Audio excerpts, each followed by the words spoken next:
Salut à tous, bienvenue dans votre JT du jeudi 19 février. Voici les titres qui seront développés dans cette édition. Aujourd'hui encore, on va vous parler de carnaval avec une première demain.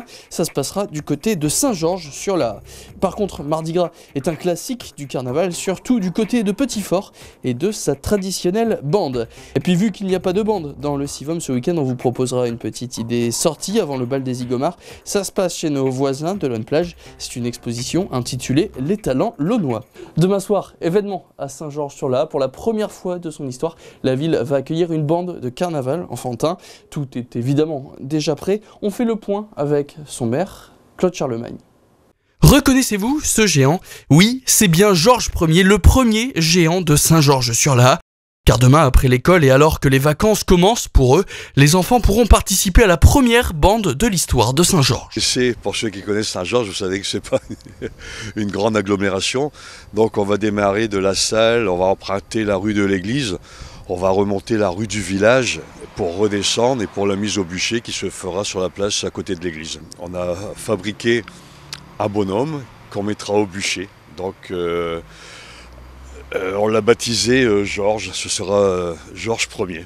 Cette bande pourra compter sur le soutien de plusieurs associations carnavalesques, comme les Loups de Mer, les Flibustiers ou encore les Nucholards, dont il est à l'origine, mais impossible de savoir combien de personnes seront présentes. Je pense que vu tous les enfants présents, je pense que les parents vont suivre.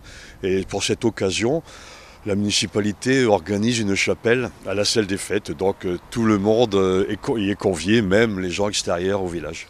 Tout le monde a donc rendez-vous demain à Saint-Georges pour le carnaval enfantin.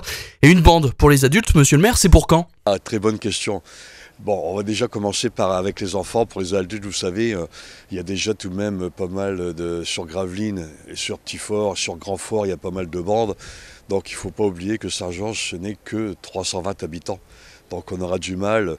Mais bon, à pied de gamme, ça a commencé comme ça aussi. Donc peut-être, on va laisser faire les choses pour cette année. Rendez-vous donc auprès de Georges Ier à partir de 17h30. D'ailleurs, ce Georges Ier, avez-vous trouvé à qui il ressemblait ? À Dunkerque, Mardi Gras sonne donc le glas des Trois Joyeuses et à Gravelines, cette date est aussi très importante pour le carnaval puisqu'on y retrouve deux bandes, celle de Petit-Fort-Philippe mais aussi celle des Huttes. Retour en son et en images avec Patrice Bernard.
On raffole et chante son nom.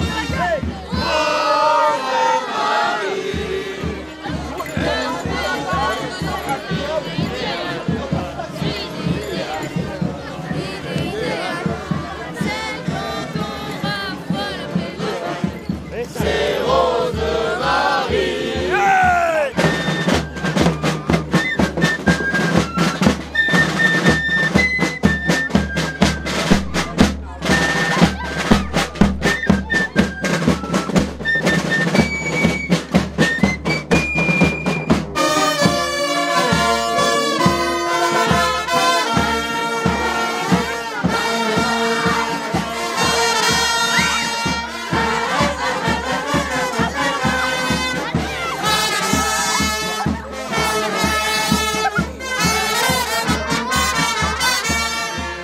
Jusqu'au 22 février, la médiathèque de Lonne-Plage accueille donc l'exposition intitulée Les talents launois, l'occasion d'aller à la rencontre de la diversité artistique qui se cache au sein de la commune. Un reportage de Patrice Bernard.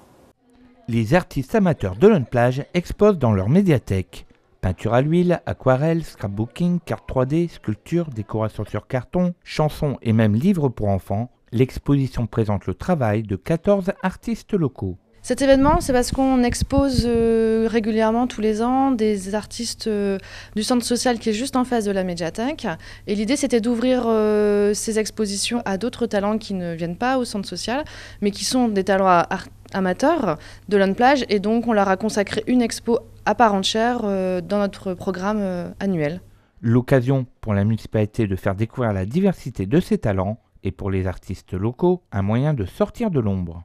L'idée aussi, c'est de se faire connaître. Donc, c'est des artistes qui peuvent vendre leurs toiles en peinture ou notamment aussi les cartes.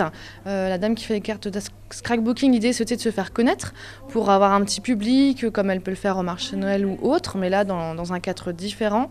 Donc, se faire connaître et peut-être aussi déclencher des talents auprès des enfants ou du public qui viendraient à la médiathèque. Cette exposition ne se limite pas à présenter le travail des artistes, elle permet aussi de les rencontrer et de participer à des ateliers. Les artistes ne seront pas toujours tous présents, mais il y a une petite fiche qui récapitule leur art et ils seront présents chacun à leur tour. Pendant les horaires d'ouverture, il y aura toujours au moins un artiste de présent toute la semaine jusqu'au 22 février aux horaires d'ouverture de la médiathèque. Cette exposition est visible jusque dimanche, tous les jours de 10h à midi, de 13h30 à 18h, sauf le dimanche où elle est visible que le matin. Pour plus d'informations sur les ateliers et la présence des artistes, contactez la médiathèque au 03 28 58 67 50. Voilà, c'est la fin de ce journal. Merci à tous de l'avoir suivi. Tout de suite, vous avez rendez-vous avec votre Deltasso et Emmanuel Depecker. Elle vous présente les Zygomars et plus précisément les nouveautés que vous pourrez retrouver à leur bal de ce week-end. Ensuite, Michel Vier reçoit Victor Debloch, champion d'Europe junior de kitesurf. Et nous, on se retrouve donc demain pour un nouveau JT. Très bonne soirée à tous sur Delta TV.